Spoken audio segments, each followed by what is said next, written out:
Assalamualaikum warahmatullahi wabarakatuh. Perkenalkan, saya Puput Rizky Kusumaningrum, Sarjana Keperawatan Magister Keperawatan dari Universitas Muhammadiyah Klaten, Program Studi Pendidikan Profesional. Kebetulan institusi kami baru saja migrasi dari Stikes Muhammadiyah Klaten menjadi Universitas Muhammadiyah Klaten.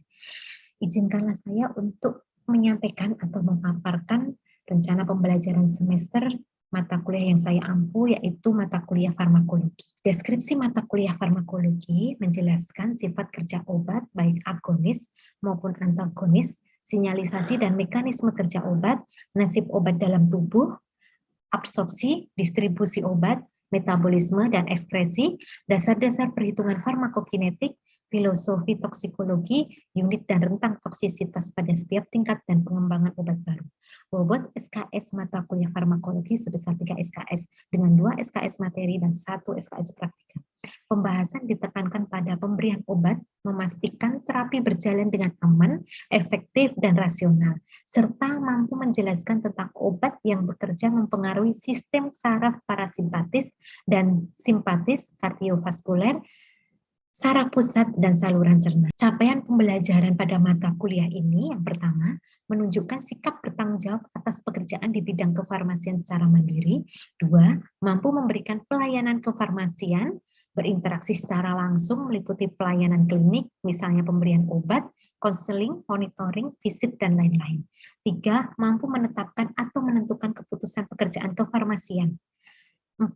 Mampu menunjukkan kinerja mandiri, bermutu, dan terukur. 5. Mampu berkomunikasi dengan baik, sehingga pelayanan kefarmasian dan interaksi antar tenaga kesehatan berjalan dengan baik. 6. Mampu menjadi pemimpin dalam memastikan terapi berjalan dengan aman, efektif, dan rasional. Model pembelajaran yang saya gunakan berupa Student Centered Learning atau SCL, yaitu pembelajaran yang berpusat pada mahasiswa. Metode yang saya gunakan yaitu diskusi, presentasi, laboratorium ini berupa praktikum di laboratorium.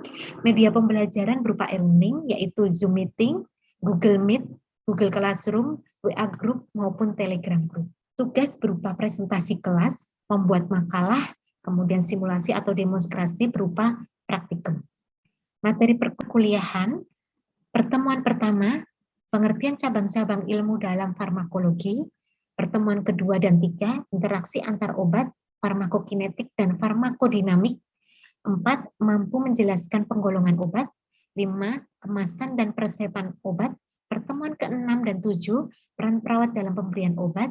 Pertemuan ke-8 dan 9, penggolongan obat berdasarkan manfaat dan penggunaannya, yaitu analitik, antibiotik, antivirus, antifungi, antiseptik, dan anti-amuba. Pertemuan ke-10 dan 11, penggolongan obat berdasarkan manfaat dan penggunaannya, yaitu antitusif, antihistamin, antituberkulosis, antibakteri, antikolinergik, asma, antasida, antiemetik, antidiare, dan antiflatulen. Kemudian pertemuan ke-12, ujian tengah semester, atau yang disebut dengan UTS. Pertemuan ke-13 dan 14, penggolongan obat berdasarkan manfaat dan penggunaannya, obat antihipertensi, diuretik, antihipotensi, analgetik, antipiretik, antiinflamasi, antikonvulsan, dan neuroprotektan. Pertemuan ke-15 dan 16, penggolongan obat berdasarkan manfaat dan penggunaannya, yaitu obat antihipertiroid, antihipotiroid, antidiabetik, insulin, antifibrilan, antihemoragik, antikoagulan, dan vasodilator. Pertemuan ke-17, pemberian obat, yaitu obat buka, sublingual, obat fekal, dan supositoria. Pertemuan ke-18 dan 19, keterampilan dalam pemberian obat, yaitu dengan pemberian obat secara parenteral, intravena, intramuskuler, intrakutan, dan subkutan. Pertemuan ke-20 dan 21, implikasi keperawatan dalam pemberian obat, yaitu pemberian obat secara anal, pervaginam, oral, dan topikal. Pertemuan ke-22 dan 23, implikasi keperawatan dalam pemberian obat, yaitu obat bukal, sublingual, obat fekal, dan supositoria. Kemudian pertemuan ke-24 atau pertemuan yang terakhir, yaitu mahasiswa melaksanakan ujian akhir semester atau disebut dengan UAS. Evaluasi yang saya gunakan, yang pertama, kehadiran mahasiswa dengan bobot persentase 10%, keaktifan dengan bobot persentase sebesar 10%, tugas dengan bobot persentase sebesar 20%, kemudian UTS atau ujian tengah semester dengan bobot persentase sebesar 30%. Kemudian yang terakhir, ujian akhir semester dengan bobot persentase sebesar 30%. Dengan total semua untuk evaluasi bobot persentasenya sebesar 100%. Bismillahirrahmanirrahim. Assalamualaikum warahmatullahi wabarakatuh. Waalaikumsalam. Alhamdulillah ya teman-teman ya, kita bertemu lagi di pertemuan ke-6 yang sebelumnya juga kita sudah melakukan perkuliahan. Untuk materi pada siang hari ini, peran perawat dalam pemberian obat.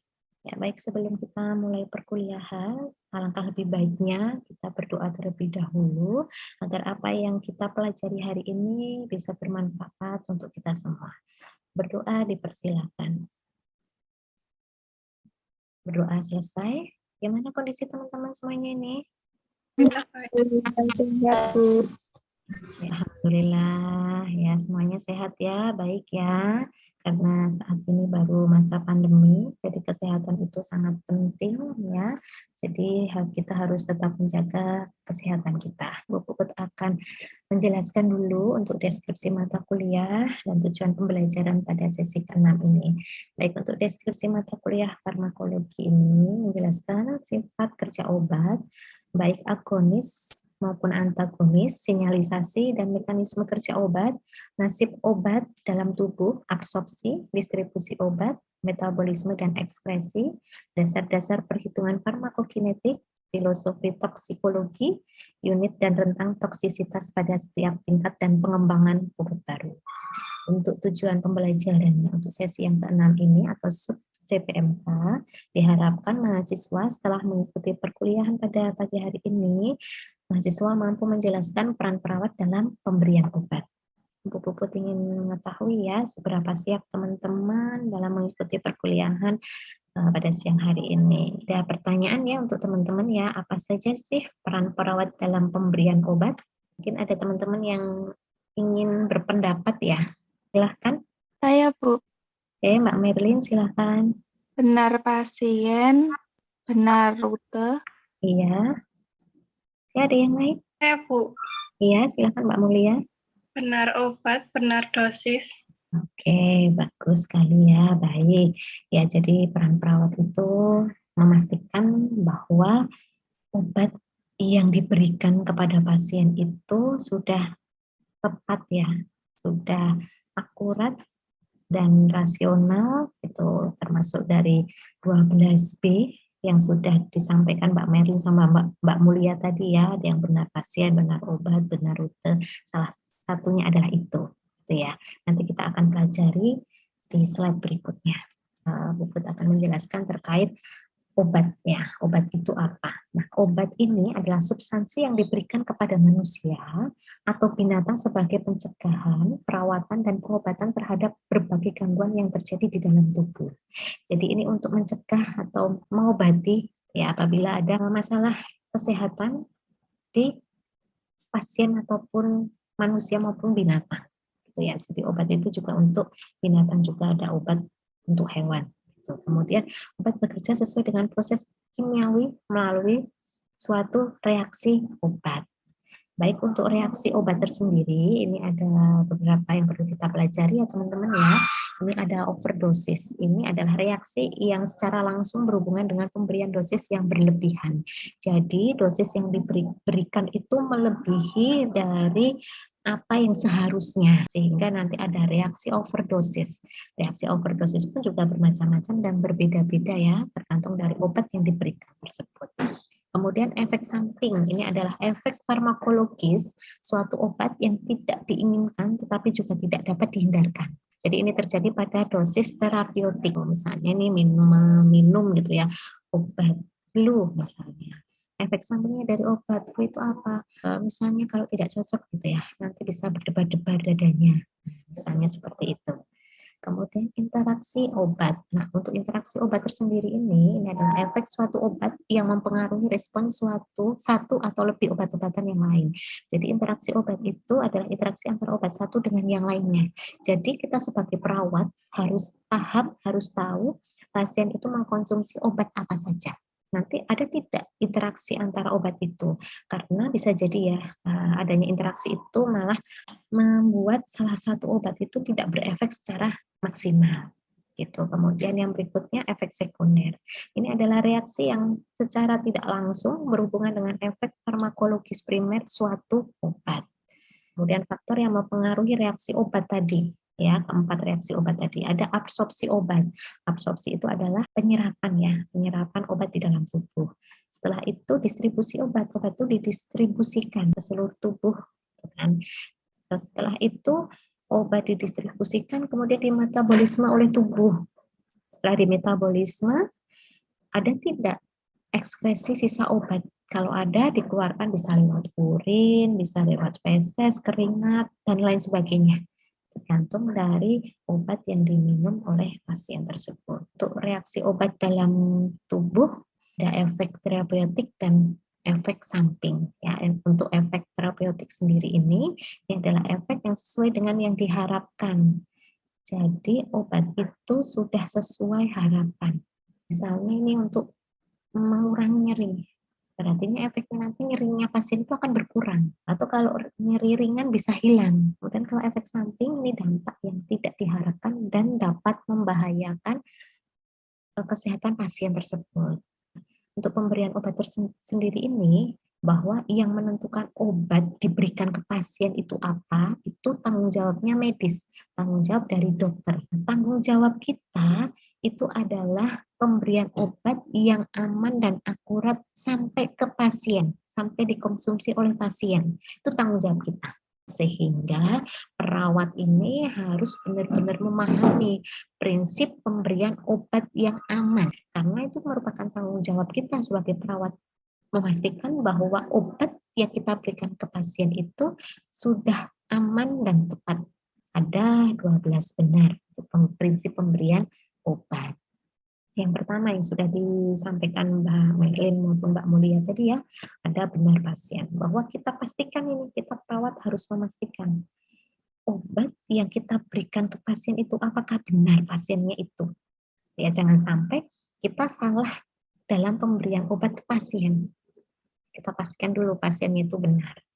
Ya, sebelum kita ke pasien, kita baca dulu statusnya pasien. Di CPPT, catat perkembangan pasien terintegrasi. Benar tidak pasien A mendapatkan obat ini? Kemudian benar obat.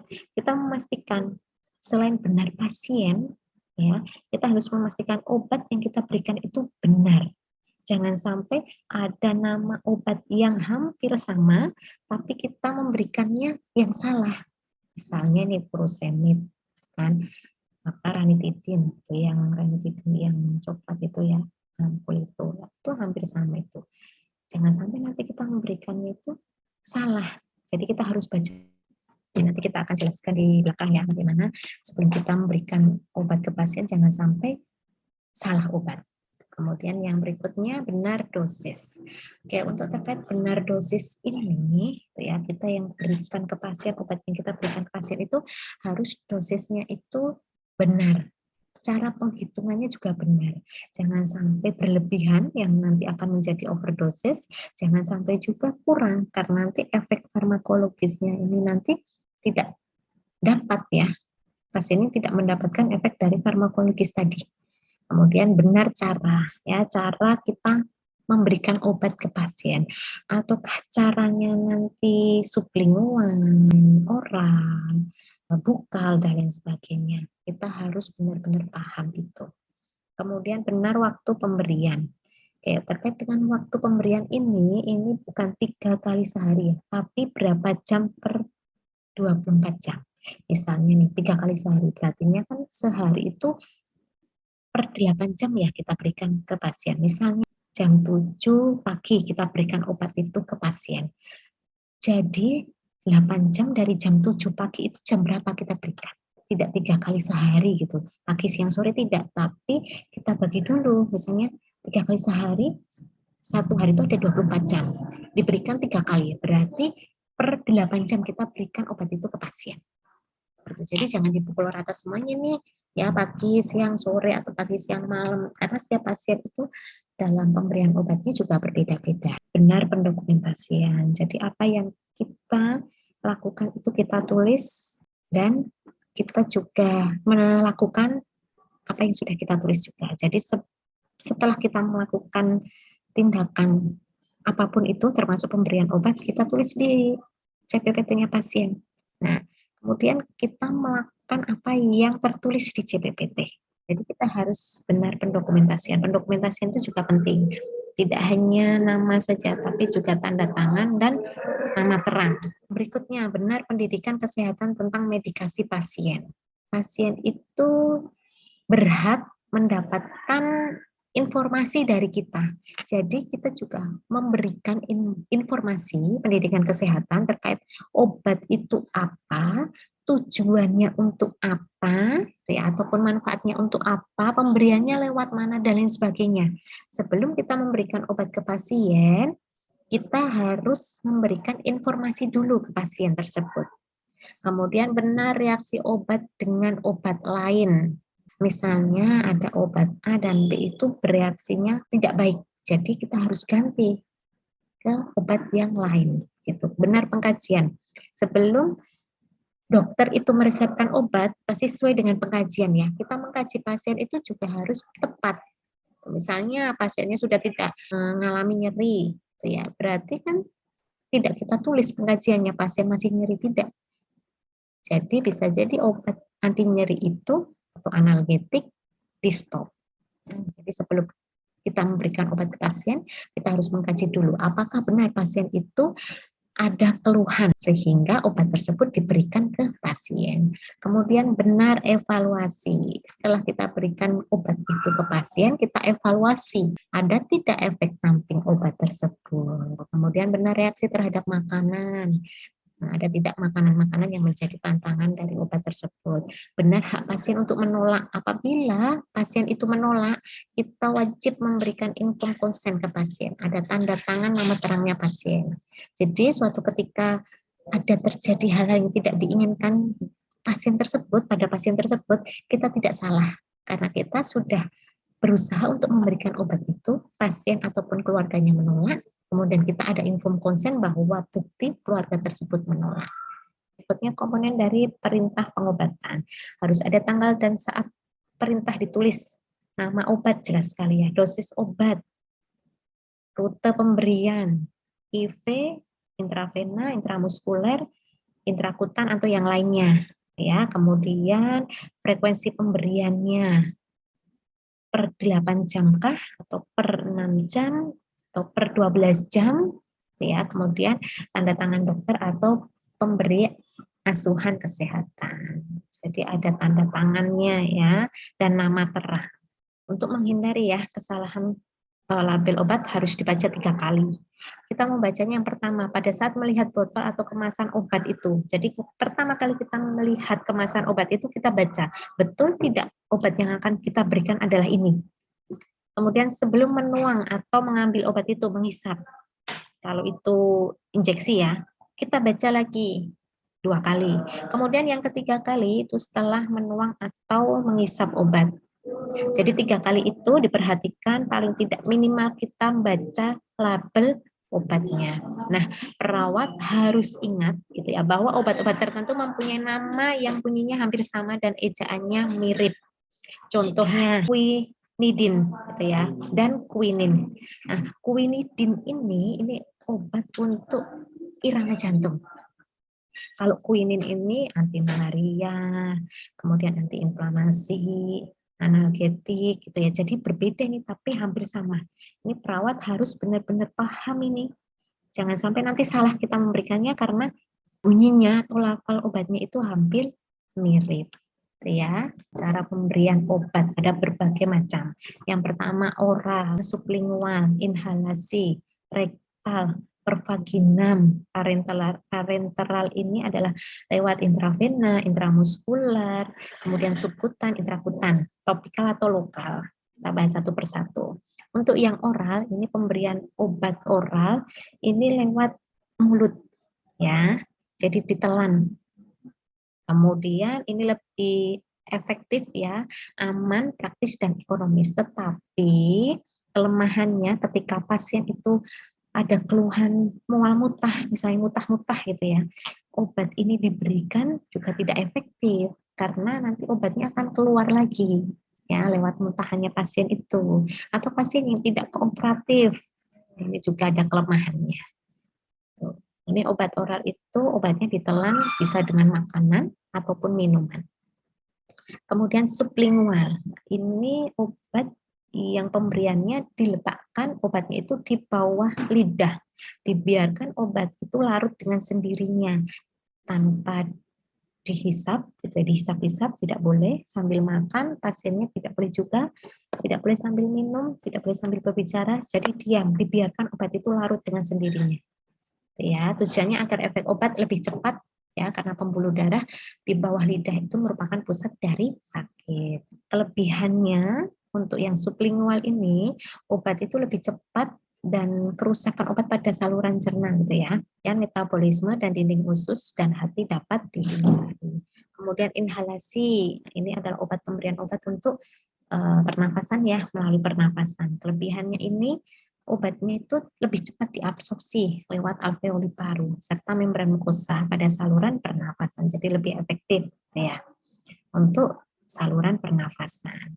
Ya, rektal ini adalah pemberian melalui dubur atau anus ya. Ini mempercepat kerja obat secara serta bersifat lokal dan sistemik. Kalau per vaginam, ini sama dengan yang cara rektal tapi memasukkannya lewat vagina. Kemudian parenteral. Parenteral ini melalui injeksi ya. Ada 4 macam ya. Ada intravena yang sudah Ibu jelaskan di awal tadi. Intravena, intramuskuler, subkutan, dan intrakutan. Nah, obat ini tidak melalui saluran pencernaan, tapi langsung ke pembuluh darah ya, misalnya injeksi, misalnya intravena. Tujuannya agar dapat langsung menuju ke sasaran. Kelebihan dari obat ini bisa diberikan pada pasien yang tidak sadar, pasien muntah-muntah bisa, ya, ataupun yang tidak kooperatif.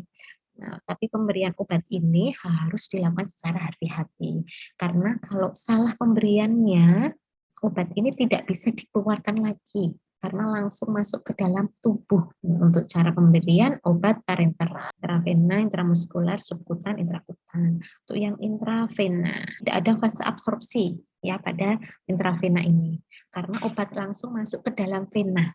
Jadi obat ini lebih cepat dan efisien menuju ke sasaran. Vena-vena yang bisa diberikan ya dimasukkan obat ini ada vena mediana cupiti atau cephalika di lengan, kemudian vena sapenosus gitu ya di tungkai, vena jugularis itu di leher, atau vena frontalis atau temporalis itu di kepala. Subkutan, nah, ini pemberian obat di bawah kulit ya, pemberian karena pembuluh darah di bawah kulit itu sedikit maka absorpsinya lambat, diberikan di daerah lengan atas ya, sebelah luar atau sepertiga bagian dari bahu, atau di paha bisa, sebelah luar daerah dada bisa, dan daerah sekitar umbilikus atau abdomen. Di sini subkutan ini biasanya untuk pasien-pasien yang mendapatkan insulin karena seumur hidup ya. Jadi pasien tersebut tidak hanya di satu tempat, tapi di beberapa tempat. Bisa di umbilikus misalnya, di bagian perut ya, kemudian di lengan di atas atau di deltoid bisa. Jadi berganti-gantian.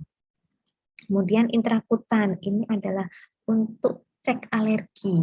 Apabila pasien itu mendapatkan obat antibiotik, sebelum diberikan obat antibiotik kita cek alerginya. Ini diberikan obat ini di bawah dermis atau epidermis. Biasanya di daerah lengan tangan bagian ventral. Dan intramuskuler ini memasukkan obat ke dalam jaringan otot. Lokasinya dapat dilakukan di paha, kemudian ventrogluteal atau di posisi berbaring waktu berbaring, atau dorsogluteal posisi tengkorak, lengan atas deltoid. Tujuannya ini agar absorpsi lebih cepat. Kemudian yang sama-sama di deltoid, intramuskuler dan subkutan tadi, tetapi beda ya. Untuk yang intramuskuler itu sudutnya nanti 90 derajat, kalau yang subkutan tadi 45 derajat. Ini adalah intramuskuler. Jadi 90 derajat tegak lurus. Ini di otot, dalam otot. Kemudian yang subkutan tadi 45 derajat sudutnya di jaringan subkutan. Kemudian intravena ini di pembuluh darah, vena. Ini sudutnya 25 derajat sampai 30 derajat seperti ini. Kemudian intrakutan yang tadi untuk cek alergi, sudutnya 10 sampai 15 derajat. Ini di bawah dermis ataupun epidermis. Ini caranya ya memberikannya seperti ini tangannya. Ya, jadi berbeda-beda. Kalau salah nanti bisa jadi ya tidak masuk, misalnya nih di intrakutan seharusnya sudutnya 10 sampai 15 derajat. Ternyata terlalu dalam ini. Nah, bisa jadi kan masuk ke dalam pembuluh darah vena ataupun yang lainnya. Harus hati-hati ya untuk cara pemberiannya. Ada tugas untuk teman-teman semuanya. Ini tugasnya individu membuat resum pemberian obat melalui parenteral. Jadi resum tadi pemberian obat melalui parenteral ada apa saja tadi teman-teman? Intravena, intramuskuler, intrakutan, betul? subkutan, Subkutan, betul. Oke, betul sekali. Gitu ya teman-teman ya. Dibuat resum cara pemberiannya seperti apa. Tadi sudah kita bahas kilas ya. Kemudian tugas ini dikirimkan melalui Google Classroom kita di mata kuliah farmakologi yang sudah Bu Puput buat di awal perkuliahan dulu. Dikirim di sana. Tolong perhatikan untuk tenggat waktunya. Jangan sampai terlambat dalam menyelesaikan tugas ini. Ini akan kita bahas di pertemuan berikutnya. Ada pertanyaan teman-teman semuanya? izin bertanya, Bu. Ya, silahkan Mbak Rifka ya. Silahkan bertanya. Sekarang ini kan banyak perawat yang melakukan malpraktek. Nah, solusi dan cara menangani agar perawat tidak melakukan malpraktek tersebut bagaimana ya, Bu? Oke, bagus sekali ya Mbak Rifka ya pertanyaannya ya, bagaimana kita mencegah terjadinya malpraktek untuk pemberian obat. Oke, yang pertama teman-teman harus tahu dulu tanggung jawabnya, peran perawatnya tadi. Tanggung jawabnya adalah memastikan bahwa obat itu masuk ke dalam tubuh pasien itu dengan tepat, akurat, benar. Teman-teman harus mempelajari 12 benar pemberian obat tadi. Ya, benar pasien, benar obat, gitu kan? Benar rute, benar dosis. 12 tadi dipahami dulu. Berikutnya, untuk obat-obat yang lafalnya itu hampir sama, bunyinya hampir sama, diperhatikan. 3 kali membaca minimal ya, membaca sebelum obat itu masuk ke pasien. Yang pertama sebelum mengambil obat, kemudian sebelum obat itu dihisap atau diambil, setelah obat itu diambil. Ya, waktu obat pertama kali itu diambil dibaca. Obat itu mau dibuka, mau diambil obatnya, dihisap ataupun dengan injeksi itu kita baca. Setelah sudah selesai kita baca ulang lagi. Tuh, ya, sudah jelas Mbak Rita? Sudah, Bu. Terima kasih. Oke, baik. Ada pertanyaan lagi teman-teman? Tidak ada? Cukup ya teman-teman ya. Baik, kita cukupkan pertemuan pada siang hari ini. Semoga apa yang kita pelajari bermanfaat untuk teman-teman semuanya dan sampai bertemu di pertemuan ke-7 dengan membahas tugas teman-teman membuat resum pemberian obat ya secara parenteral. Nanti kita bahas di pertemuan ke-7. Jadi teman-teman, buat akhiri dulu. Wassalamualaikum warahmatullahi wabarakatuh. Waalaikumsalam warahmatullahi wabarakatuh. Terima kasih, Bu. Sama-sama.